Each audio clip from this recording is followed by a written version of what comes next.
Welcome to PCMC Mike Journal. I'm joined today by the maestro, Mr. Vin Oh Forte. boy, what an intro. Yeah, hello. Vin, you might know Vin as the co-host of Wrassle Rap, as the host of Oddball with Vin Forte. Mhm. And Vin also didn't get a nomination for Best International Picture, just like Godzilla minus one. And it's a theft, I say, a robbery. Between that and Barbie not getting anything. Fucking bullshit. I mean, how does Greta Gerwig? I've never. Well, look, I've talked about this a million times on the show, and longtime listeners know I have no respect for the Oscars. I think the Oscars have now and always will suck. And the proof is very much in the pudding. Just go back and look at who won throughout the history of movies, and you'll be like, I don't know what half this shit is. And then you'll be like, where are the things that I know? Where's E.T.? Where's fucking any Hitchcock movie? Yeah, why isn't ET nominated every Yeah. year? Oh, Hitchcock never was nominated in any of the fucking years he made movies? That doesn't seem correct. But then, like right before they die, we'll give you the lifetime achievement Oscar. It's like Right. great, you didn't fucking care for me for 50 Right. years. Now all of a sudden you give me an Oscar. Which feels a little bit like the Killers of the Flower Moon nomination. Now I haven't seen it. I don't know. It might be a masterpiece, but The Irishman was not a masterpiece. And Scorsese's old. He's really freaking old now. So this feels like yeah, let's give him one. Although I think he's had them before, but it feels like, oh, we got to give it to Scorsese. Well, isn't like did he not win for Goodfellas? And then like when he got The Departed one, people were like, oh, this is sort of like a make good for Goodfellas. I'm gonna look it up now. I believe I do remember the Departed one. Um, Scorsese Oscars. He won 2007 for The Departed. Let's see, was that the only win he ever had? He's had a lot of Wow. nominations. Yeah, The Departed is the only win he ever had. So Well, he I was mean nominated. that tells I'm you a lot. sorry. He was nominated for Hugo was nominated for Best Picture in 2012. What? What? That's unfortunate. How do you I mean, not I win like for Hugo, but Goodfellas or Raging Bull? well, that's the thing. Like, those are the ones that you look back on. Like, if he died tomorrow, God forbid, people would be like, "Oh yeah, Goodfellas." Right. I see in 2020 he was nominated. No, not him, but The Irishman was nominated for Best Picture. Why? How? No. No, I don't like it. And even like, not that the Oscars were ever like great in terms of like the ceremony of it, No, it's not a but very good show. and then like this year, I guess they've been doing this the past couple years, where it's like they don't have one host; it's like a rotating cadre of Right. like comedians, and like everyone got on Joe Coy, and I'm like, is I didn't even know Joe Coy was one of the hosts, and I was like, what a weird comedian to be hosting the like. I never would. If you gave me a million guesses Yeah. on what comedian was hosting the Oscars, Did you see him Joe at the Coy would Golden not be at the top of Globes? the list. Oh, maybe I'm thinking of the Golden Globes, or maybe he was at both. But like, I don't know. Yeah, he hosted the Golden Globes and he just bombed. If you want to see a guy bomb, he bombed and then started to get nasty and like threw the writers under the bus, which was really not well, cool. that's not what you should. You should throw the actors under the bus. Like that's what you do. Right. He was like, look, it's a very hard job. I feel like Billy Crystal's maybe the only person who ever did it well. Although Johnny Carson hosted the Oscars for like 20 years, but I don't even know if they were fucking broadcast at that time. It could have been just like a fucking gentleman's club fucking thing. You know what I mean? Who knows what Johnny was up to? No, I think they were definitely broadcasts, but Probably like maybe on radio. no, because like I feel like I've seen clips of people accepting awards from like the early Oscar, but Well, it's even definitely early still, Oscar. There's like, I mean, you can find shit from the 70s and stuff, but like yeah. going back to the 50s, I don't feel like I've Oh well, seen. maybe not. Maybe not. If we're talking 50s and 60s, maybe not. Yeah. I don't But know. anyway, The Oscars is such a thankless. It's like doing the uh what do you call it? Like the president the media row, whatever that's called. I don't know why I'm blanking on the name of it. The press White House room. correspondent, the White House Oh correspondent yeah. dinner. Like that's where that famous like go look up the famous like Lewis Black stand up routine on that where he did it one year, and it's like it's so thankless because you're there to roast people who know that they should be roasted. Right. Like these aren't nice people, but you also have to like put on the air of like, hey, we're all here and having fun together. Like it's a very weird crowd, and I think like it's very similar with the Oscar crowd Yeah, or the Golden Globe crowd, where unless you're gonna be Ricky Gervais fuck and him. just like I know, fuck him, but like he does have the right idea. Like if you're gonna go into that room, like yeah, you make fun of the actors. Like there I was feel like like it's the one clip I did see yeah. was Joe Coy made a joke about Taylor Swift, and the camera cut to her, and whether she intended it to or not, it made it look like she was kind of like, not funny, Mr. Comedian. And I feel like when they cut back to him, he should have been like, "Oh, well, fuck you. Who are you?" Like, but instead he kind of just like stammered. He kind of like got nervous and stammered into the next joke. And it's like that's a moment where you go after her for that. The material was really bad. He was like Barbie. He had some boobies joke about Barbie, and everyone Ugh. was like, "Oh boy, Oh is boy. your 5-year-old nephew writing this material?"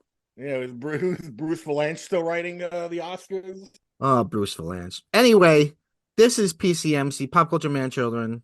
This is a full throttle, fully engorged episode where Oh we're going to boy. talk about the news, trailers, the chill sesh, and our current obsessions. Vin, it's so great to have you here. Are you ready to go over to our news desk? And Oh, look oh at yeah, let's go over to Drew's news. let's go. I'm gonna get the ticker tape now. Come on. Okay, so let's see. Our first story. You think I would have like I knew I was setting it up. You think I would have been like clicking on the link? No, not a professional. This is from NPR. But this has been all over. Jon Stewart will return to the Daily Show as a weekly guest host. As Yeah, you I know, don't like this. okay, good. I want to hear your take, but let me just set up first. As since Trevor Noah, the previous host, left, they've been doing guest hosts for a week here, a week there. There were some interesting people, some interesting choices, but now Jon Stewart is going to come and he's going to be the host on Monday nights. Um, and I'm not sure how long it's going to go for. You say Well, you they don't said think it's it's a gonna. Well, they said it's gonna last through the election season, okay. and it's gonna be him on Monday nights, and then the correspondents rotating hosting throughout the rest of the week. And I don't. Tell us your thoughts, sir. One, I'm never a fan of someone leaves a job on TV and then years removed from it they come back. Hmm. I'm just not a fan of that. Whether it's Larry King or Jay Leno, like just you're Okay. gone, stay gone, do something else. Because when you come back, one, it's very hard to add to that legacy when you come back. You Right. can almost only hurt it. Yes, that's And true. and this idea on Comedy Central's part that like, oh, we're gonna get that Jon Stewart shine. It's like, well, you're not bringing him back all week. Like he's not gonna you're not hiring him to do 10 more years of the Daily Show. Like you're Right. hiring him for this assumedly like next year Right. to do it once a week, and then the rest of the week like nobody's really going to care, I guess. Yeah, I don't know And what will happen. Yeah. it just feels like this weird half measure where it's like I don't care. Like give me someone new. Like they really should have hired. They should have given it to Roy Wood Jr. If I'm being Hmm. completely honest, like they should have given it to him, or they should have. I don't know. Maybe they did, and we haven't heard about it. But they should have re-asked Hassan Minaj Hmm. after the allegations against him turned out to be false. Yeah. About like I his don't know. joke stealing or whatever. But like they should Oh, have come joke up with stealing? something. No, there was that thing where he like there was a report where someone claimed that like he threw in false facts about stories that he told on Oh, stage. But like again, you're not even like really going back to put something concrete in there. It's like, hey, we're going back and we're going to give you a little taste of Jon Stewart every week. well, let me ask you, did you like the Trevor Noah years? Uh, I think they were a mixed bag. I think Mhm. Trevor Noah did not have the sort of combative bite that Jon Stewart could have with Yeah. guests that he didn't like. Like Right. you He never was really saw Trevor Noah going after, like Paul Begala or Jim Cramer in the same right, way that right, Jon Stewart did. right, right. Like, in fact, Trevor Noah famously, if there's any one guest he's remembered, it's when he had Tommy Lahren on. He was a And little hard on her. He was a he was a little little hard hard on her, but like he kind of treated her with kid gloves and kind of did that whole like, well, we need to respect each other and blah, blah, blah. It's like, I don't know. I feel like he should have just like eviscerated her. Like I feel like someone else would have eviscerated her and shown her to be the big fucking dummy that she is. Yeah, yeah. I so I was not a fan really of that time. Maybe I was just too much of a Jon Stewart fan and I felt like I loved the version of the show that he had. So when it became something else, it just felt like it just wasn't like the the Coca-Cola that I was used to drinking. Yeah. So I liked him and I like him as a comedian, but I just sort of faded out of it. Like I wasn't like I'm done with this. I just kind of like stopped tuning in, I guess. And Well, I think the other thing that happened during Trevor Noah's tenure was it was almost exclusively dominated by Trump. So you right, had what a lot of other talk shows fell into, which was, and again, like I a hate Trump to, addiction. yeah, like I hate to sound like a fucking conservative about this, but I think there is this like comedy schism going on the left where there's establishment comedians that think, oh well, we have to make fun of Trump. He's always in the news, blah blah. And then there's I would say people who are farther to the left, like myself, look at that kind of stuff and go, okay, like yeah, we get it, Orange Man bad, but like Right. there's a lot more going on in the world. Like If there's it, a right. reason that the only Jon Stewart protege that has had any real like comparative success is John Oliver, because you watch John Oliver and yeah, he'll Yeah. talk about Trump every once in a while, but like every week he's got a new topic that like Yeah. half the people watching didn't even know was a thing. Right. No, well, yeah, I think John Oliver now is like the best, but it's easy to. It's nothing about it's easy, but it is. He'll even admit it's a little easier that it's once a week. Right. It's a hard show to Maybe the do. Daily Show just needs to. Go I mean, away. it wouldn't be the Daily Show anymore, but like maybe it should just go away. Maybe it just ran its course and Yeah. now like is a little outmoded. And they could still find a political show to do on Comedy Central, Yeah. but like maybe I don't know. Like, does it get the ratings? Does it get like that's another Well, I don't question. know. Like, I don't know. is it worth Yeah. saving? I agree with all your points, but at the same time, I'm gonna watch because I like Jon Stewart on that show, and I think, and maybe he's learned this. That was that was his that was his role. He I feel like he hasn't had a great amount of success with whatever else he was doing. He was doing like some web series or something. The problem with Jon Stewart, I don't know if it was good or bad. It didn't seem to it didn't even like really make it onto my radar. And I feel like I want to see the guy do the thing again. So I'm going to tune in. Well, then that begs the question: what are you going to get when you tune in? Are you going to get Jon Stewart in a suit, rolling back the clock and doing Jon Stewart's Daily Show? Or are you Well, going to get the maybe. problem with Jon Stewart version of Jon Stewart? Well, I hope no, I think you're Andy, going to get the Daily Show version because I think that's what they're paying for. I think for people who are really big Jon Stewart fans, which I was, although I don't think he's perfect and I do think there's a lot of criticism you could give him. Um the yeah. fact that he wasn't the host of the Daily Show during Trump's presidency felt like damn, I wish he had been.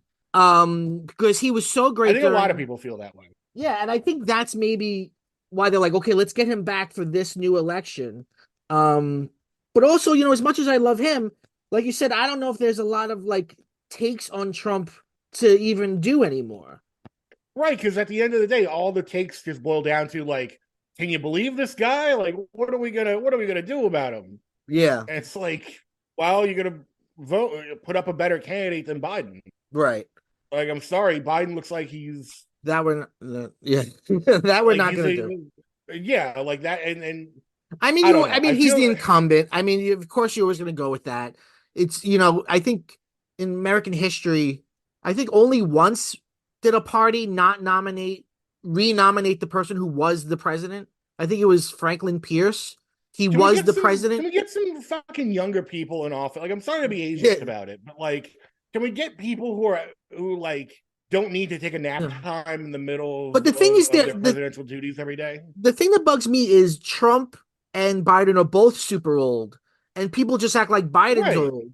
And it's like, well, Biden just doesn't dye his hair. Like they're Right. both super old. No, absolutely. Like they both shouldn't be on the ballot for different reasons. All right, let's move on to the next story. Thank you, Vincent. This one came out today, and I gotta tell you, I'm very interested in it. I think it's a very fun idea. I'm reading this from Animation Magazine. Pharrell Williams Lego brick biopic titled Piece by Piece sets October release.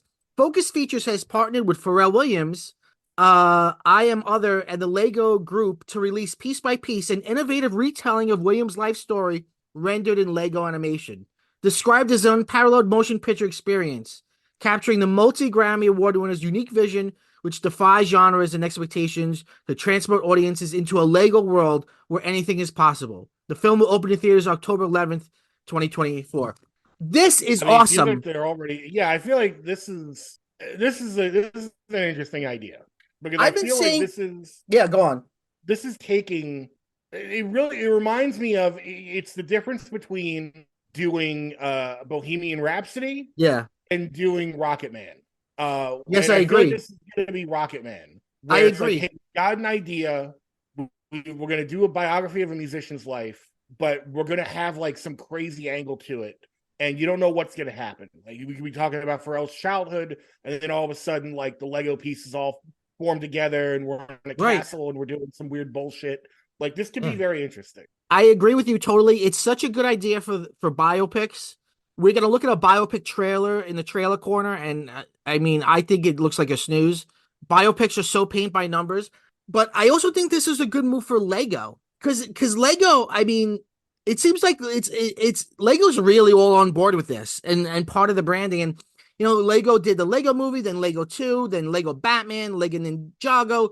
The Lego kind of like they did a lot of stuff and they haven't done a movie in a little bit. I think they burned themselves out a little bit. Yeah, but this is such a brilliant idea because this will turn Lego into like a genre. Like, Right, you could do a whole line of Lego biographies. it's such a clever idea. It's such a clever idea. Um, it reminds me of Todd Haynes, before he was like this Oh, he I know where you're going with this. right. He recently came out with what's the name of his new movie? The one with Julianne Moore. The one about the Laterno case, like inspired by the Laterno case. Oh, I know you. I don't know the name of it. I know what you're Is it talking May about. December? Yeah. Yes. May December. Okay. Yeah, he right early on, one of his first films was a biopic of Karen Carpenter using Barbie dolls. Yeah. And it was perfect because it dealt, Karen Carpenter died sadly of complications from anorexia and bulimia. And to use a Barbie doll to play her and to have all of that cultural baggage of like what Barbie means in terms of gender and looks, it was a brilliant thing. So it kind of reminds me of that. Yeah. He also famously like didn't ask to use any of their music, so you really can't. I mean, I think it's on YouTube, so you can watch it, but you can't. Well, I Watch think he was a it. student at the time. Like it made a splash because it was so interesting, but he was like, I don't even know what it cost him, if anything. I don't know either, but this is if we're talking about like creative ideas for movies. I have a topic Yeah, that I would like a news story that I would like to throw out there. yeah. So there's a movie that I learned about. I think we all learned about it last fall, and it seemed like it was one of those movies that was going to be like thrown away as a tax write-off from Warner Discovery. Remember they had like Batgirl and they canned Batgirl. One of the movies they canned that I think we all learned about at the same time was Coyote versus Acme. Yes, we've talked about it on the show. Yeah, I'm looking forward to it.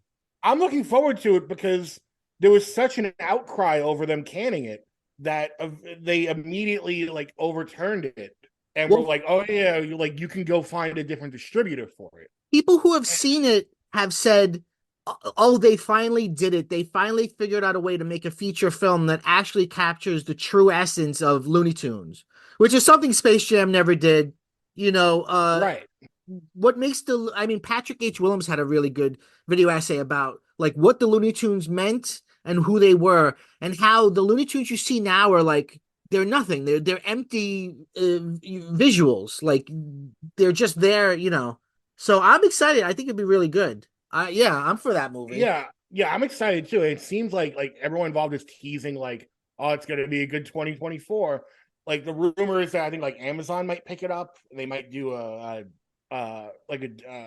theater distribution as well, so you might be able to see it in a theater. They've only Yeah. released one screenshot so far. I Yes. think like earlier that where it's like fucking basically the whole plot is Wile E. Coyote is suing Acme because of all the Acme products that he's used over, which is like brilliant. Like, Right. It great, I'm really already is. on board. And he hires a Saul Goodman-esque like lawyer played by Will Forte to represent him. And the whole thing takes place in Albuquerque because that's obviously they always mention like, oh, Right, going to right, right. Albuquerque in the cartoons. So it's like full of all these, not like John Cena has a huge role in it. Like that was the thing that struck people because like when they announced it was getting canned, Right. all people knew about it was, oh, they were making a what movie with John Cena, Right, and right, people were like exactly. shocked. Right, right. It wasn't like Batgirl where people like knew about it. All right, let's move on to our last story. And this is a story you told me about. As you know, Vin is one of the hosts of Wrassle Rap, and so he's got his head in the world of wrestling. I'm reading this from CNN Business. Vince McMahon accused of trafficking former WWE employee in new lawsuit. A former WWE staffer has accused the company's founder, Vince McMahon, of sexual assault, trafficking, and physical abuse in a lawsuit filed Thursday. The new disturbing allegations from Janelle Grant, who worked for WWE's headquarters, come more than a year after the conclusion of a WWE appointed special committee investigation into McMahon's alleged misconduct while serving as the chairman and CEO of the company. McMahon retired from his role amid the investigation in July 2022, but has since returned as the chair of WWE's parent company. In the lawsuit filed in Connecticut District Court, Grant alleged McMahon promised a job and later promotions at WWE in exchange for sex. Grant's lawsuit also includes allegations that McMahon trafficked her to other men inside and outside of the company, including John Lauren John Laurinaitis. Laurinaitis, okay, a former wrestler who worked with the company's talent relations department, who was also named as a defendant in the lawsuit. Um, at the end of her employment, their sexual relationship McMahon allegedly pressured Grant into signing a non-disclosure agreement in exchange for payments over several years, totaling $3 million. Wow. Like I guess we all know at this point that Vince McMahon is a true piece of shit, but Yeah. this is a next Well, level. the thing with this is that when people heard about this a year ago, Oh, they did. that Okay. he was paying off.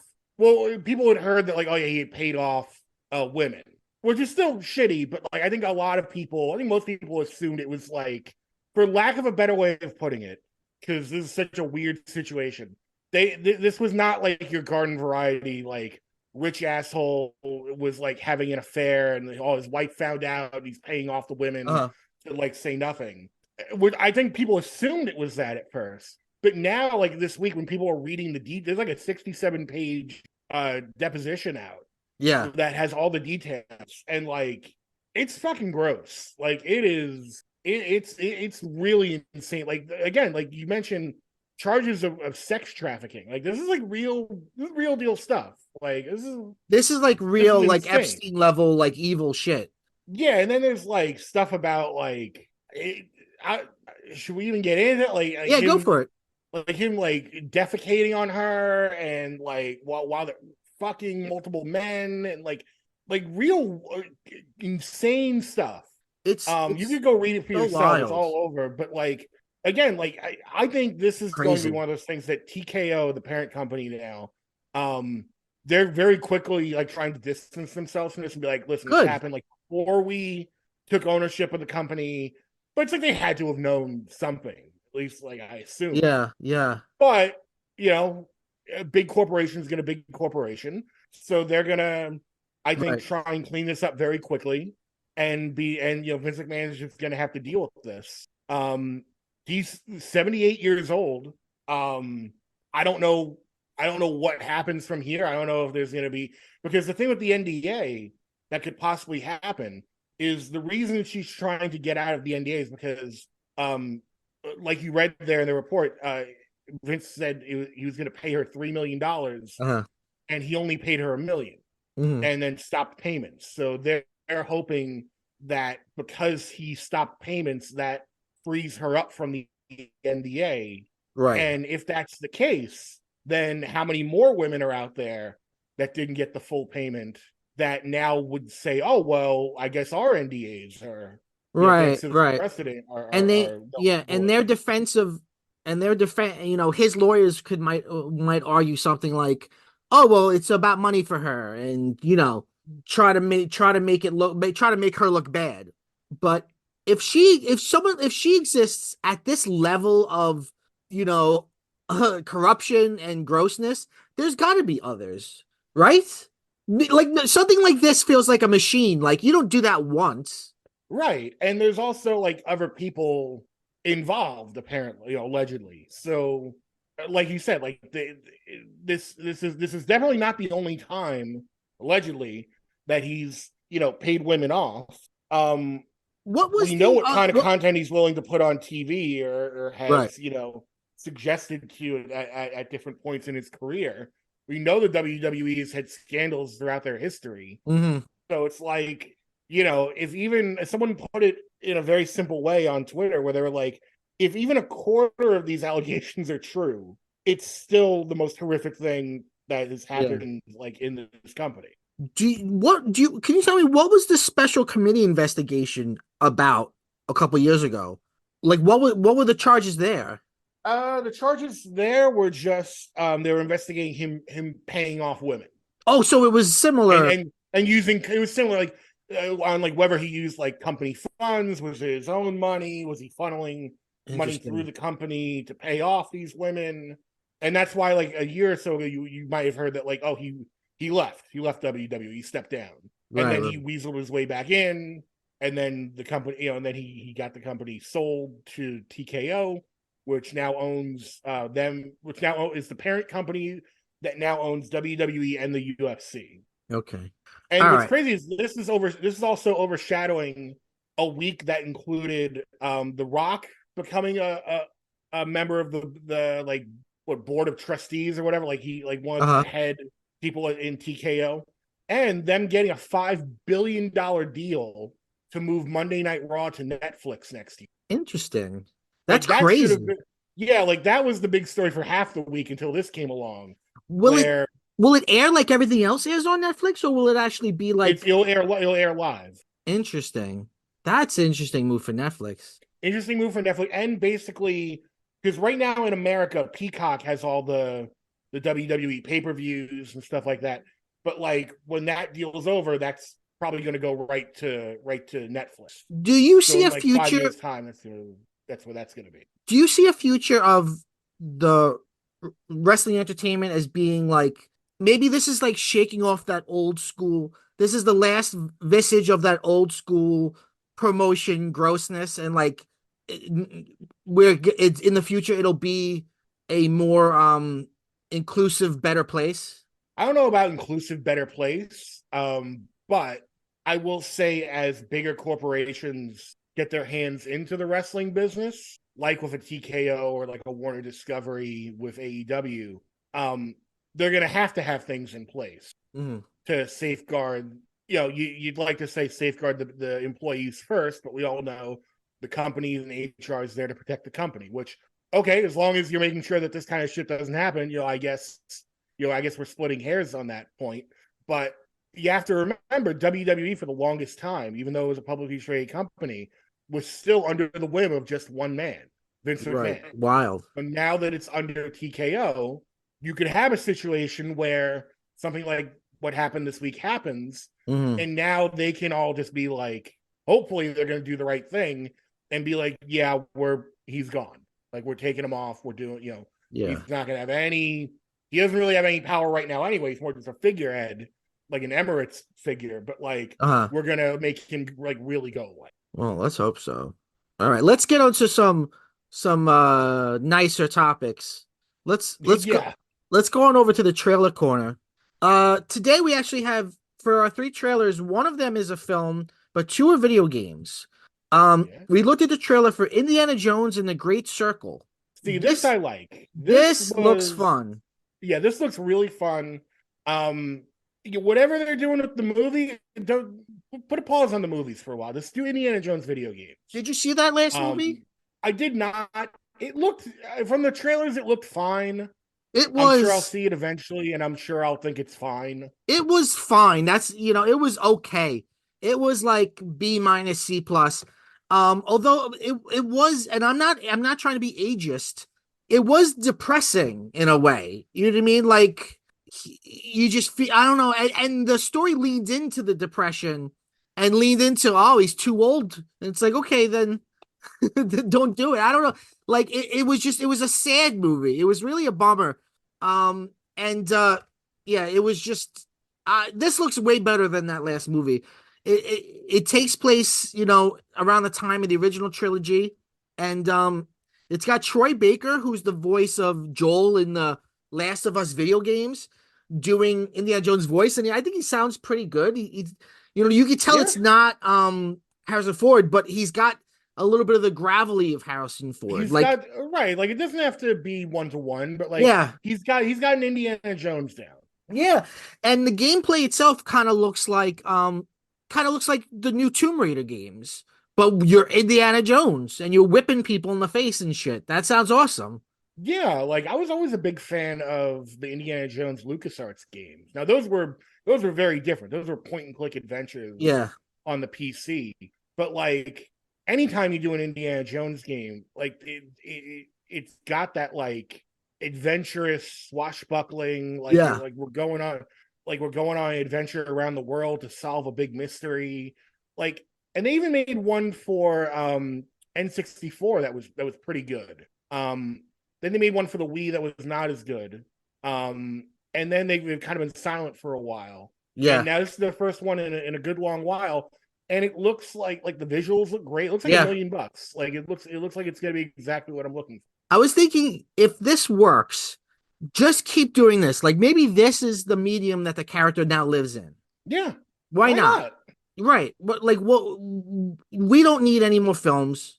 I mean, they said that the last film was the last film, but the last 3 movies, The Last Crusade, Kingdom of the Crystal Skull, and this were all like, this is the last one. So it's like, and not only that, but Crystal Skull was also the much like this last one, the one where he was like, I'm getting too old for this. Like, it's like, so now we did that again. I prefer Crystal Skull to the Dial of Destiny. At least Crystal Skull is like fun and weird. Yeah, it looks good. Like if it's a combination of like cool, weird puzzles and like stealth, like running around shooting people, I'm all for that. Yeah, couldn't agree more. Yeah.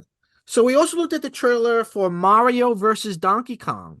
There's with video games, you'll have a cinematic trailer, which is not really what's the game's going to look like, but just a sort of announcement and kind of a, it's a cinematic trailer. So it's sort of a scene, and it kind of gives you a taste of what the game will be. And then there's the gameplay trailer, which will just show actual clips of what the game is like. Yeah. I don't know if you looked at both, but I looked at both, and it looks interesting. The cinematic trailer is weird because he's like, Donkey Kong is sitting on a couch watching TV, and he sees an advertisement for Mario wind-up toys. And he's like, oh, I got to get a Mario wind-up toy. He doesn't speak, but he's excited about it. And he's surrounded by bananas because that's how you do. And then he like tries to go out and buy a Mario toy, and they don't have any. So then he sneaks into the Mario toy. Like, why does he like Mario? I didn't get it. They just redid the intro from the original version on Game Boy Advance. Is that what it was? Yeah.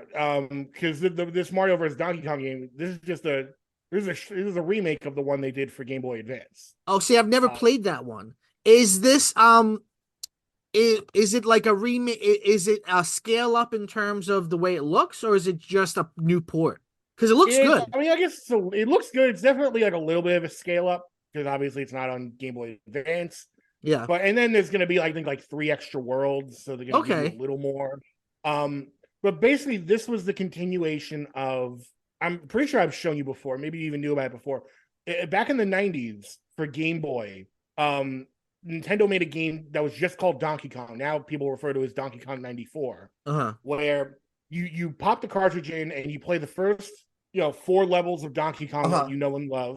And then after that fourth level, it turns into a completely different game Okay. where you're running around cities and jungles, and you're basically it becomes like a puzzle platformer where you're Interesting. Mario and you're doing all the stuff that like kind of what you're seeing in the Mario vs. Donkey Kong trailer. And basically, the first Mario vs. Donkey Kong game on Game Boy Advance was like a sequel to that Donkey Kong game. Interesting. Interesting. So that's where that comes from. I feel like um Nintendo is really good at repackaging old stuff but making you excited about it. Because I think they keep things at reasonable price points. So you kind of feel like you never feel like oh you're being fooled. You feel like oh I'm paying a little bit of money for something I know is going to be fun and it's plentiful. There's so much stuff coming out there.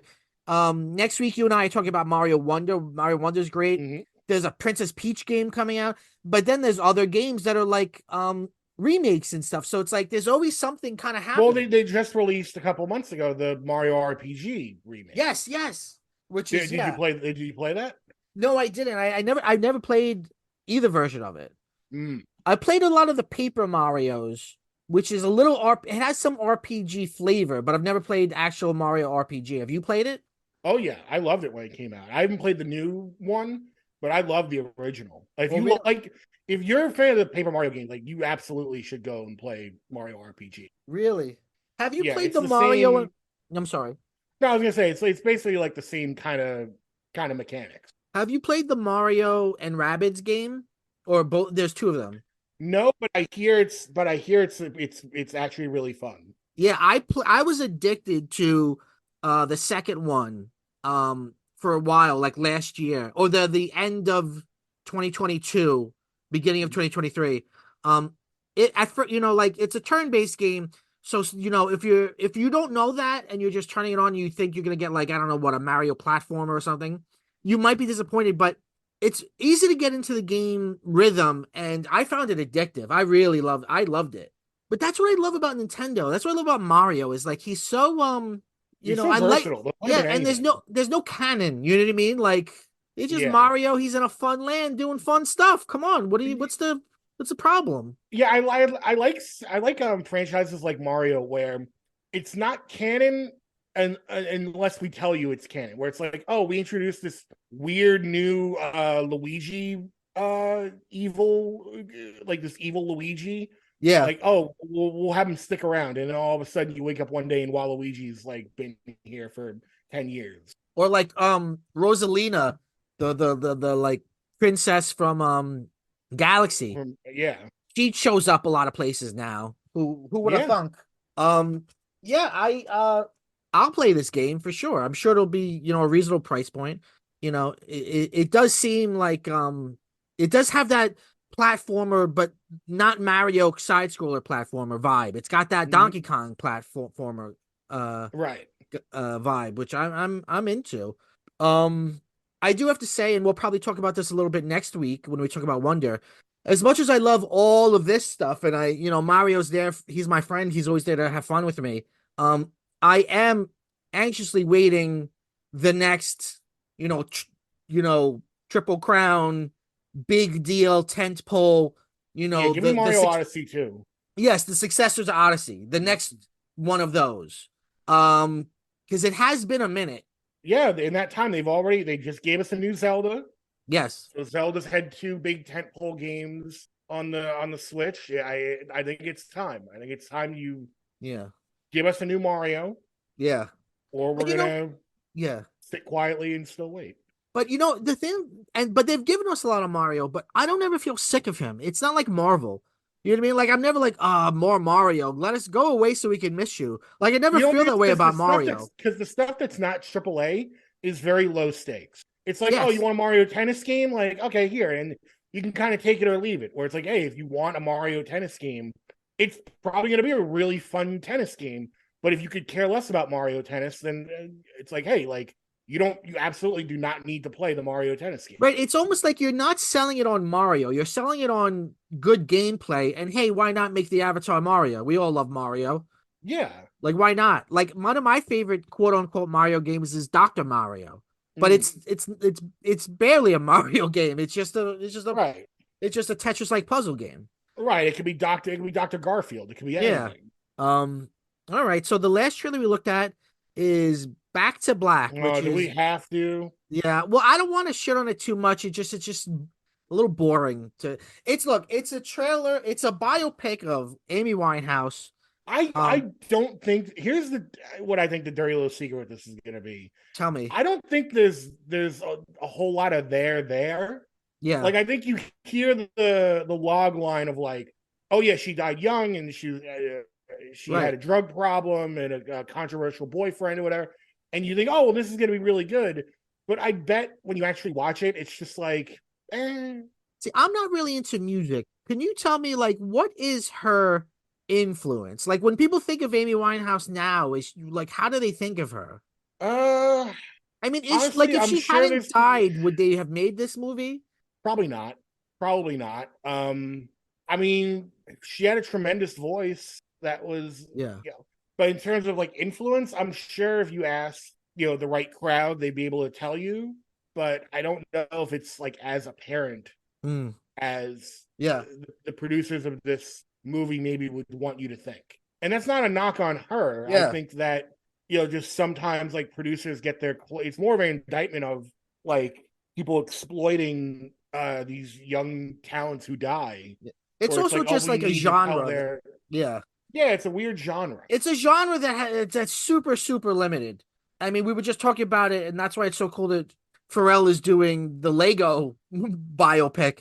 Like, it's just like, like what was it over 10 years ago they made Walk Hard, which was a parody of Walk the Line, which really made Mhm. fun of biopics. But that didn't stop them from making them. They've just kept making them. Right. Um, Yeah, and well, again, like what I just said about Back to Black, like the secret of a lot of these biopics is that the true story is actually never or very rarely ever that interesting. Like I remember having a conversation with someone where they said, "Oh, what if they did like a Kurt Cobain biopic? Like that's probably the next one up." And it's like, you know what? I'm sure they would try their hardest to make it interesting, uh-huh. but sometimes the true story is just man was depressed and Right. then There's he not, killed himself. yeah. Right. Yeah, look, if you're a super big Amy Winehouse fan, I could see you being super excited for this, and I don't mean to yuck your yum, but just as a film fan, I kind of was like, and it doesn't look like anybody's doing a bad job in it. No. The lead girl is her name is Marissa Abela. She's playing Amy Winehouse. She looks good. I like that she's not a lookalike. I like when they hire people that are good actors. Like when you see a biopic and they look exactly like the person, you know that's not going to be a great performance because they hired a Yeah. lookalike. So she doesn't look that much like her, but she resembles her. So she might do a good performance. I don't know. Who knows? Maybe this will make Amy Winehouse more popular. I feel like the Selena movie with J Lo like did a lot for her in America at least. Did a lot for her like continued legacy and like brought those songs to more people.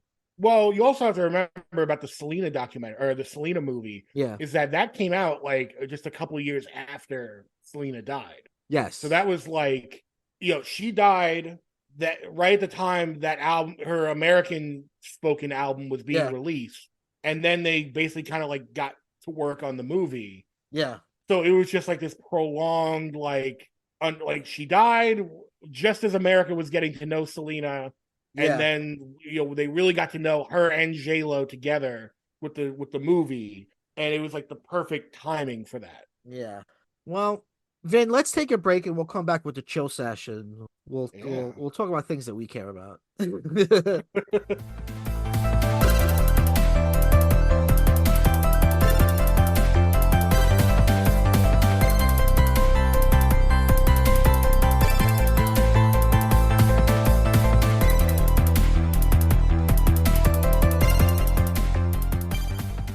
Welcome back to PCMC. That's Pop Culture Man Children. This is your podcast all about pop culture. That's movies, video games, TV, comics, animation, all sorts of stuff.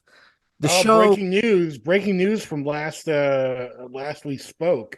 what? Vince McMahon resigns as the chair of a TKO group. Oh my God, this is this the first He time is in out. PCMC history we've had breaking news? It's possible. Something came in over the wire. Well, all Yeah, right. Well, he came in over the wire.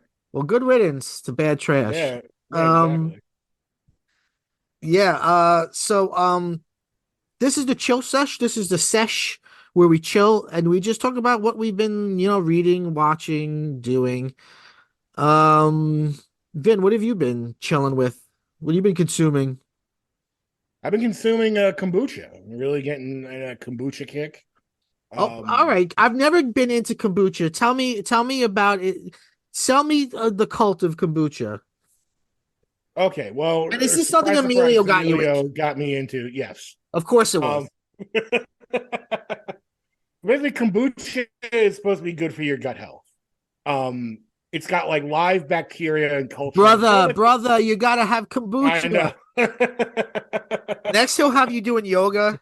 No, We love Emilio. but don't be scared off by the fact that it's like, oh, live bacteria and stuff. It's like, no, you eat yogurt, yogurt's got bacteria. What's it taste Right? like? It's bacteria. Okay, so here's the thing with the taste. I Okay. was hesitant at first because I was like, what is this fucking shit gonna taste like? Uh-huh. Um, it tastes carbonated. It kind of tastes like a fruit cider. Okay. With like a little bit of like a vinegar tang to it. Sounds great. I know. Don't be scared up by the vinegar. Like you do get used to it pretty quickly. But I would say like I've had basically like an apple kombucha one, and it tastes almost identical to like an alcoholic cider. Okay. Okay. Um, how long you been drinking it and has it been helping your gut health? It has. You definitely feel it. You like if you've been having gut issues or any sort of intestinal issues, like All us millennials have gut issues.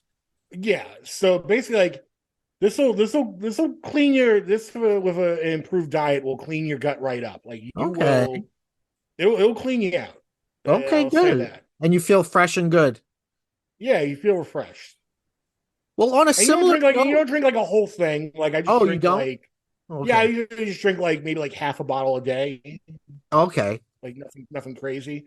Because it's some of it's expensive. Like there's a like I found a couple that like the store brand ones like Stop and Shop that are like a couple bucks. Those are Yeah. fine. I've started drinking those. But like the ones Emilio, in typical Emilio fashion, the ones that he initially wanted me to get, that I got initially were like $5 each and like glass bottles. Of And I'm just course. like, this is I can't sustain this. I gotta look for the cheaper option. Like That's fun.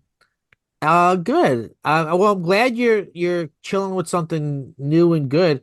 I have a similar thing I'm chilling with. Very similar. The Crunch Wrap. What are your feelings on the I know you and I have I talked about Taco Bell many, many a time before. yeah, I did notice Taco Bell now has a value menu again. I Um, I've never yeah. tried the Crunch Wrap before. And Oh, really? Really? yeah, this is my first Crunch Wrap experience. And by God, I loved it. Okay. And Yeah. we've talked before. What's great about Taco Bell is they truly let you have it your own way. Not Burger King, because you can change anything, you could sub anything, you can really build your own shit. They make it so easy, both Hmm. on their own app and on DoorDash's app. So I like, I have a veggie version. I have, I do it without cheese and I do it without meat. And the best way to describe it is like imagine I don't know how to describe it. It's there's a hard taco shell, like a regular taco shell in the middle, and then on the bottom, meat or beans, and then on the top, veggies, and then it's all wrapped up in a soft shell. And Hmm. it's like a big old envelope of fucking carbs and amazingness. Yeah, it's basically like a pita. Like In the cheapest Yeah. sense of words, a Mexican pita. I just had one for dinner, and by God, I feel super full. So Oh, it's good. filling. It's a nice little, it's a beefy little package. See, I And always go for the same order. I always go for the uh I always get a regular taco. I mean, I always put beans instead of meat, but I usually go for the like the what do you call it? The Doritos shell, mm, and then I go for a chalupa. Um okay. but I was like, you know what? I want to try something different. Although I've had the pizza a few times. I like that. I was like, I've never tried the Crunch Wrap. Let me go for it. And I like it so much better than the pizza. Yeah, because the Crunch Wrap that's like their signature thing too. Like I don't know what year they introduced the Crunch Wrap, but it's become like their mascot. Well, I don't know what I was sleeping on it, and shame on Well, me. if we're talking about new fast food gimmicks, have you tried? I haven't had any of them yet, but Subway now has foot long sides. I've not tried it, but I've heard tell of that. Yeah, it's like you can get there's three of them. You can get a foot long pretzel, you can get a foot Okay. long churro, or a foot long cookie. And the cookie is like the real star of the show because it's more of like a cookie cake. Like it comes like Oh, you've seen it. really? It comes like a little pan kind of thing. Um, and it's basically like, almost like a long cookie, like a warm cookie brownie kind of thing. Are they actually a foot long? Because as we've all found out, like the foot long sandwiches are something like Yes, 9, 10 inches or something. yeah, it actually is a foot, but people are saying people, my sources on the inside are Oh, saying that this may you're close be personal friends with Jared. oh God, no. um, Don't put no, that he's out way on there. the outside of Subway at this point. But Yeah, I know. he apparently some parent company acquired Subway in the past 2 years, and that parent company also owns Auntie Anne's Pretzels, Cinnabon, and a bunch Oh, of other stuff. So that's why you're seeing like the pretzels are specifically labeled as like Auntie Anne's pretzels, and the churro is specifically a Cinnabon churro. oh, So okay. people are saying that like you may see more of this wackiness in the future, where they may take other things that they own and try and incorporate Well, it into some of their other brands. wasn't there a while where there would be subways that shared storefronts? Or am I thinking of? I know Dunkin' Donuts and Baskin Robbins have been doing that for a while. Weren't there like Subway KFCs or something like that? Or maybe it was Taco Bell No, you're thinking KFCs? of Taco Bell, Pizza Hut, and KFC. Yes, I'm sorry. Yeah, not Subway. Yeah. Yeah. Okay. Um, don't you feel like, and I know that's always a public thing and you can look it up and see it, but don't you feel like it should be a much bigger deal when a giant corporation buys something like that? Shouldn't we all know about it? Yeah, especially because like I heard that this company also owns Jimmy John's. Oh, really? So it's like, wait a minute, now you own two of the Right. You own major sub the places. right. You basically own an entire you've made it you've turned an oligopoly into a monopoly.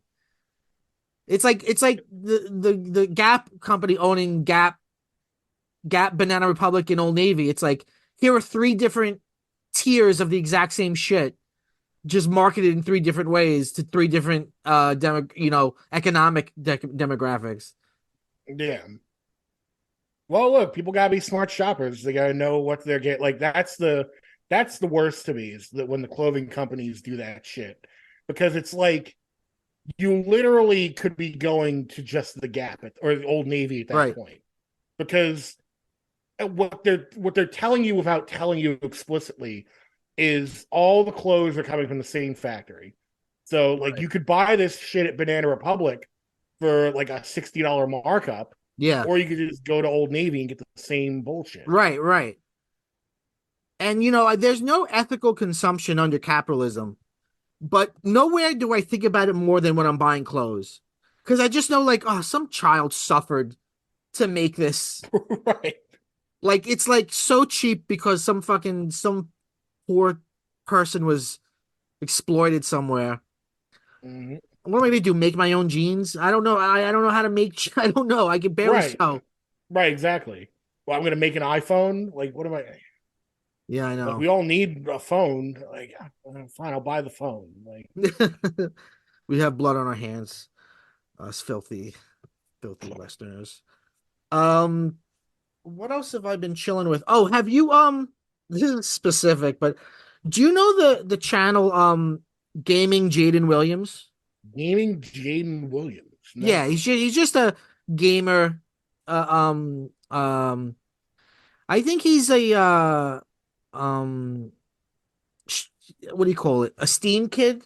Well, I don't know. I'm not sure where he like streams his shit, but it's gamer Mhm. stuff. But I watch a lot of his like reels, like short video stuff on I forget if it's YouTube or Instagram. But anyway, I they tickle me pink because it's always the same thing. It's him, you know, playing a driving game, and he's got the driving game behind him, and you see him, and he'll dress up like a dad, and he'll like drive recklessly, and he'll be like Oh, talking. are these the videos where like he goes off the road and then like in the video he's like bouncing up and Yes, down and like exactly. okay, I've Every one seen of these. them tickles me pink. And sometimes when they're crashing, he's like, "Oh, we're dead. We're dead. I'm so sorry. We're dead." Yes, yes, I do like this guy's stuff. And the way he I have jostles seen it. around after the Yeah, crash is just so funny. I yeah, like just he sees the crash coming. He's like, "Oh, we're dead. We're dead. We're yeah, dead." it always. I mean, they're like 3 second videos, and it's the same formula. It's guy drives recklessly with complete abandon. Guy hits something and starts swerving out, and now feels responsibility, and then accept it. Oh, we're dead. We're dead. Um, I've been enjoying those a great deal. Are you reading anything? I am still going through um, a Star Trek trilogy called Destiny. Star Trek So I'm Destiny. working my way through those. What time period is that? What That is it's actually kind of a time travel plot. So it's like with right after the next gen movies. uh-huh. And then it also like there's parts of it that go back to like the Enterprise TV series. Oh, interesting. So it like jumps back and forth between those. Yeah. Um, yeah, I've been big into like the Star Trek novels recently. Um, Very nice. I've been loving those, and at some point I want to go back and read a couple of the like Star Wars books that I read when I was younger, like The old the new stuff? Jedi Order. Yeah, like the new Yeah, yeah, Jedi yeah. Order. Because I saw on Amazon there was a set of like the first three of those. And I was like, it was just like $20 or something. I think I'll let me pick that up, see if it holds up. See if I want to read about Chewbacca getting Crushed killed by a by a moon. planet. Yeah, crushed by a moon. Yeah, for the last couple of years I've been saying like, "Oh, I want to reread Shadow of the Empire." Because that was such a big thing in the 90s. I mean, Oh like, yeah. it was a book that had a video game. Like, a video game tie into a book and also an action figure line. Like, that's really fucking rare. And it was sort of in the lead up to the re-release of the original trilogy. So Star Wars was kind of in the air again. It was an interesting time for Star Wars. But I remember loving Yeah. loving it then. Yeah, because and especially now because it's this weird one-off because it was supposed to. I guess like they hadn't confirmed that the prequels were coming, so it was going to be the start of this. Like, okay, we're going to make these Star Wars events, and they're not going to be connected to any movie. Like Mm. Shadows of the Empire, like you said, was it was a book, it was a video game, it was a comic, it was toys, Yeah. it was like literally everything but a movie. Yes, which is wild, and but it worked. It had appeal. It had wide appeal. Yeah, Oh, and the video game is like super fondly remembered. And yeah, you would say something? yeah. Well, the video game, When was the last time you played the video game? Oh, I don't. A million years ago, I did. I watched a run through of it, like a year or two ago, just because I was like, I want to remember what it's look. I just wanted to Yeah. remember it. You forget like that early 3D, like how blocky it looks. Well, I'm fine with the blocky look. They did something that I guess a lot of games probably did back then, where they hooked you at that first level. Because that first level when you're on Hoth Yeah. and you're flying around and like catching the AT-ATs and whatever, like that's exactly what you want. Uh-huh. And then the second level is like just you fucking running around on foot, and it's not nearly as fun. And you're not Han Solo, you're Dash Rendar. I Um, gotta say though, I love the train level when you're on that train. really, you are in the minority. Well, it's no, well, it's brutal. It's hard, Yeah. and it ends with a brutal boss fight. I was IG. just about to say, yeah, you fight like you beat that train level, and then immediately like you're on a fucking garbage dump with IG-88, Right, and right. you don't know where he's coming from, and like he kills you Everything immediately. looks the same. It's super weird. God, I want them to remake that. They'd never do it though. They Um, should remake that. yeah, yeah. But what's interesting was going back to the Child's Empire. That was really like a transmedia storytelling because Mhm. the comics was different, covered different territory than the novel, and the video game covered different territory than the novel. The video game, like you said, is just Dash Rendar when he's just one of the characters in the book. Right. So it was kind of like you could consume it all together to get the full story. And what better sweet spot than between Empire and Jedi? Like Oh, that's perfect. yeah, that's a perfect spot for Star Wars. Yeah. All right, let's take a break. We'll come back with our obsessions.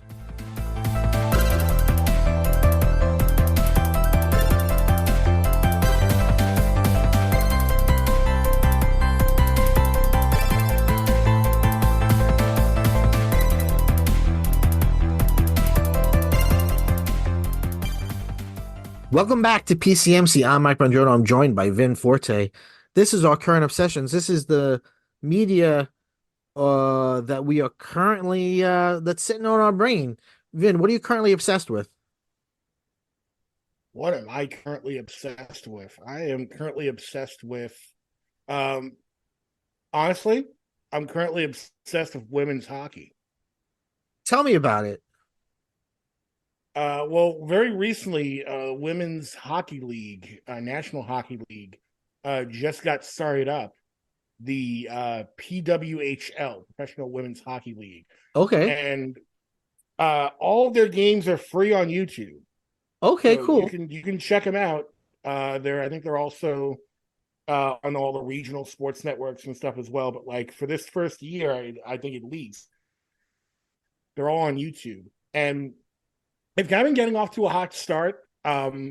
The funny thing about it is none of I think there's only like 8 teams right now, just to Uh-huh. start off, but none of them have any mascots or names.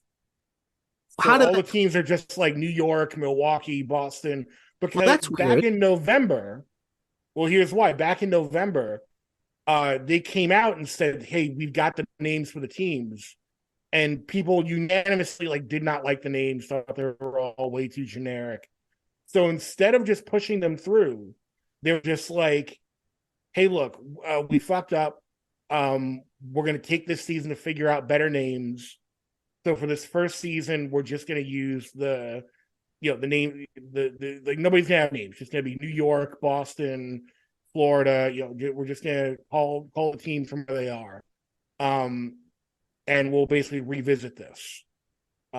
So the first season is going to run from like this January through like May, Uh-huh. and then this first season is basically like a big trial run because then next season is going to be longer. It's going to start in like November and run through the beginning of the summer. And by So is there then a city that you're they'll have rooting better for names. more? Is there like a Uh, like well, New York, there's a New York team. okay, you like them? Yeah. So how is the gameplay different in any way? Is it how is it No, different? that was the big thing that people were um sort of hoping for, that it would be as hard hitting as regular hockey, because I think there is still this stereotype that like, oh well it's women's hockey, so like it's gonna be a Right. little more like dainty or whatever. But it's like no, there's still checking and fighting. It's all the stuff you would expect from the male side of hockey. Just it's time, because the WNBA has seen a lot of growth in the past couple of years, Yeah. and now like there's enough women and enough interest in the hockey version of that to you know precipitate them having their own league, and like this is That's kind of cool. like a great start for them. That's awesome. Yeah, I've never been a sports guy, but hockey was one of the only sports I ever could like watch because I don't know, I'm too dumb to understand how any game is played. But hockey is really very simple concept. You can watch it and get what's happening. Whereas like I don't know what's happening in baseball. Like I have no idea at any point what's happening in baseball. I'm like, why are we not doing anything now? What just happened? Yeah. Hockey, I like, oh, there's these guys and those guys want to get past those guys, and like, I get it. And it's Right. fast. Right. There's a puck. You gotta get the puck in the net. I got it. And people hit each other. That's fun. Yeah. Very cool. Very cool. Well, my obsession for today is something I actually talked about on the last Philly episode in the chill sesh, and that's Columbo. I am Ooh. currently obsessed with Columbo. I got Peacock recently, Mhm. and they've got all the Columbos on there. I've there's usually 6 or 7 episodes a season. Well, Because because isn't it the old Columbo that like it's not really a show as we know it. It's more like from the 70s through to Mhm. what, like the mid 90s or whatever. Like they It went on would for a just do while. Columbo's. They would do like Columbo specials. Well, when it was airing originally, it was in a rotating time spot. So like you get one Columbo a month, and then on the other 3 weeks of that month, you'd get another thing that repeated. But none of the Okay. others are nearly as famous or well remembered as Columbo is. So Columbo like would run like 6 for 6 months. And then like at another point run like seven. There's 10 official Columbo seasons. But then even after that, into the night, even into the last Columbo is in 2003. It went for a long time. Okay. And they would later on they would just do like one-offs here or there. Um Yeah. Columbos are their runtime is an hour and 15 minutes, but with commercials they would run as 90 minutes. So they felt cinematic, and I fucking love it. I mean, what's not to love? Wasn't there also a Lady Columbo? There was a spinoff called Mrs. Columbo that the creators of Columbo had nothing to do. First of all, it was weird because it was Kate Mulgrew from Right, it's Star Captain Trek. Janeway. Yeah, Star Trek and Orange is the New Black, who was way too young. She was way younger than Peter Falk. Like no way she was supposed to be his wife. So it was just weird because she was like in her 20s or something. But also the creators of Columbo had nothing to do with it. Um, I think whatever somebody just used the name, Okay, and so she never appeared in the proper Columbo no, show. no. There's in one of the Columbo episodes, there's a reference where he's like, there's some crazy bitch going around calling herself my wife. Anyway, like that's it. Like, but that was more a dig at the other show than Right. canonizing it. It was just like, this is fucking stupid. Some people hypothesize that there was no Mrs. Columbo, that he just is constantly making shit up as part of his master detective work. And he would just go, my wife, she reads these books. Like, so like, there's an episode where they're on a cruise together and he's solving a mystery on a cruise ship. And the wife is always like in the other room. Like Oh, it's one of those. yeah, like so it's like, well, you're on this cruise alone, Columbo. You've got nobody. But Maybe I gotta get into Columbo. do you have Yeah. Peacock? I do have Peacock. What did you get it for, may I ask? I got it for the WWE network. Oh, okay. I got it for the Ted show, the Ted the talking teddy Ted bear. Lasso. Oh, Ted. No, not Ted Lasso. Yeah, no, the Ted teddy bear show, which I fucking loved. And I love Well, those movies. But then I was just wait, kind of does like, it Ted? Does it Ted? Oh, wait, does it Ted show? yeah, it's only 7 episodes because I think it costs way too much to do the bear. Um, but it's I was talking about it in the last fully. It reminds me a little bit of Alf because it's supposed to be Okay. it's a prequel to the movie, so it's when the kid is a teenager. So it's like a teenager, his bear, and then like mom and dad, and it's very like sitcom-y.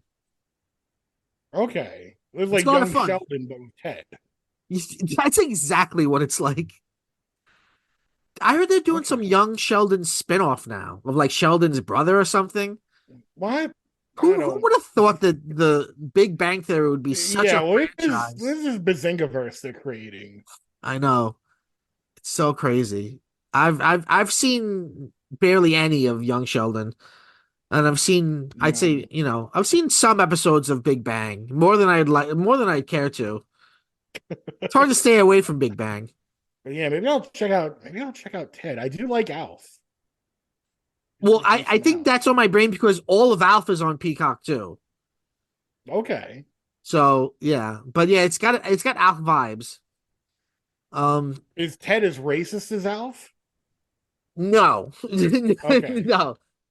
Ralph is sorry. Alf is only racist in the outtakes. Yeah, right. When the cameras aren't looking, that's when Alf thinks he can get away with it. That's when Alf starts using the N word. Yeah. Oh boy, does he. Remember the dad from Alf? Remember his sad trajectory? Yeah. Yeah, he's doing sexual things in a crack house. Yeah, Like, like this guy got caught in a like crack. Like the first press he had in like 20 years. Someone like took pictures of him in a crack house, and they're like, "Oh, is that the dad from Alf?" And now that's all yeah. anyone thinks about. But that guy is like, "Oh, remember that guy? He was like on crack and died young and super weird stuff." Well, um, by gum, I think we did it. Vin, thank you so much for being here. We certainly did. Oh, my Uh, pleasure. as Howard Stern would often say, we've said it all. We've said it all. Oh, speaking of Howard Stern, Tell me. I have a bonus, not obsession, but this past week I watched it. It was on YouTube. Someone had uploaded the um the episode of the Howard Stern show on E where Billy West is still there. Yeah. And it's one where they have John Kay from Ren and Stimpy come in. Oh, that's a creepy one. It's creepy for things we know about him now, and also just like it's very tense. Really? I don't remember the tension. What's the tension? Oh, because of Billy West. Right, because remember the Nickelodeon kicked John Kay off Ren and Stimpy Yeah. and then gave the Ren voice to Billy West. So then Billy West was doing both voices. Right. And John Kay felt like, well, you should have given up your job in solidarity. Right. And Billy West's whole thing is like, I was just hired to do voices. Like, what are Right. you solidarity bullshit? Like, But that's the same. if they weren't gonna hire, like Yeah. if they weren't gonna give it to me, they were gonna give it to someone else. Right. And Right. John Kay like started making all these like, oh well, they said that about in the Nazis too. And it's like, this is a different situation, Fucking John. John K's Like, such a it's piece of not, shit. That's the same interview where yeah. he's like, "Yeah, I got an underage girlfriend." Yeah, they bring up, they're like, hey, a 16-year-old, and he's like, no, a little bit. Like, Boasting about his crimes. right. And then the whole time he's also trying to promote this new show he's working on that's like not nowhere near as good that he's like pitching to Fox. I don't even remember It's what that was. I don't either, and I watched it like 2 days ago. But yeah, that those early Howard Sterns. I don't know who paid for this, but like someone paid to have a special made in the past like 4 years where it's a roundtable discussion about the Stern Show with Jackie Martling, Stuttering John, and Billy West. Wow. Top tier. top I tier. mean, I'm always down to hear what Billy West has to say, but it's just weird that Yeah, I like Billy West a lot. those three like like those three were gonna get together at a round table and it's just weird. Let me ask you a question. In Mhm. March, very soon, there's a new Ghostbusters movie coming out, and I have no desire to see it. and I have a great desire to see it. And there is Slimer's going to be in it. What do you think? Okay, What and we don't know to what capacity. What if they brought back Billy West to voice Slimer? Would you that would then be a see pretty it? that would be a pretty cool move. Um, I'm still, where I'm at with this new Ghostbusters movie. If it gets like real rave reviews and people are like, no, no, like this is like ignore the last two movies, like go see this one. I will check it out, but that's the bar for me because I could not care less about this franchise. This franchise was supposed to be one movie. They squeaked out a second one. Was a brilliant idea to move into an animated show with, and then they were like, "Hey, we got to bring it back." And it's like, I don't know. I don't think anything that they've done so far in trying to revive this franchise has worked. uh this has been well trodden ground here. I really like the 2016 one with the female Ghostbusters. But you know what? I respect your opinion. You're a different age than me, so it's not like you're not as tapped into it as I am. Like the nostalgia Oh yeah, is a serious drug, and like Ghostbusters is really important for like a certain group of people. Like I remember one thing happened once that really made me think about what I must look like as a Ghostbusters fan because it was when I was teaching a class and I had a student who was like, he's a young adult. He was in his 20s. And he was like, "Did you see the trailer for the Dora the Explorer movie?" I was like, "Yeah." And he was like, "I can't fucking wait." And I realized it's because he liked it as a little kid. right. Now he's a grown up, but it's still tapped into him. And I was like, "Oh, that's probably what I look like." Yeah, that's like there's some things that I will absolutely at least raise an eyebrow and be like, let me take a look at this over. But like, it's not the stuff that people a few years older than me would expect. Like, I don't have this huge reverence for Ninja Turtles. I don't have like I'm fine with like if there's a cool Ninja Turtles movie, but like Uh-huh. I just won't go gaga for like every little Ninja Turtles thing. Um, Power Rangers, same thing. I know people like a couple of years older than me that are like super Yeah. amped about anything Power Rangers. And to me, it's just like if it's good, it's good. But I don't like Is there and anything like like when you were a little kid, what was like the thing you was most into? uh I mean Star Wars was definitely up there, especially with the Sure. re-releases. Sure, sure, sure. So like Star Wars and Star Trek were big ones. Yeah. Um when I was younger in terms of like cartoons on Saturday morning, like Batman. I'll Yeah. always be up for like a Batman thing. Sure. Spider-Man, X-Men, um, Thundercats. Oh, so you If they okay. ever Thundercats, that's one of those like 80s, that's often thrown in there with like Masters of the Universe and Transformers and stuff of that right, sort of and it era. had like sort of right, it had like a sort of a revival in the mid to late 90s. Yes, yes, Um, yes. Dragon Ball Z and like the Dragon Ball franchise in general. Okay, Like all right, yeah. I'll perk up for, even though I don't care for the new series. Okay. Um, but yeah, like stuff like Transformers is a great example of something that I will not bat an eye over Right, right, because I right. don't have the nostalgia for. But if they came out tomorrow and said, "Hey, we're doing something new with Beast Wars," I'd be Uh-huh. like, "Show it to me, give it to me, let me see Well, what you're didn't doing." they wasn't the most recent movie, didn't that get into Beast Wars stuff? Kinda, it was more just like, "Hey, we use the names and the general ideas," but like it kind of didn't really have anything to do with Beast Okay. Wars. Yeah, I've never been big on that franchise either. I remember when Bumblebee came out, everyone was like, "Oh, this is gonna be the one that's really good. This is like ET with a Transformer." And I was like, "Oh, Right. okay, I'll go see it." And it was just the same shit. The last act ended up being the exact same shit as always. I was like, "All right, well, I was fooled." Yeah. Yeah, Right. exactly. But Or but like, because it wasn't a yeah. thing for me as a kid. I know people that are super Transformers heads. They like cried at the animated movie, so they're like, they're totally into everything. All right, but Yeah. we've gone long. This has been the longest obsessions we've ever done. And we've got so much to talk about. Let's talk next week about Super Mario Wonder. Oh boy. We end every episode by saying Go bye bye.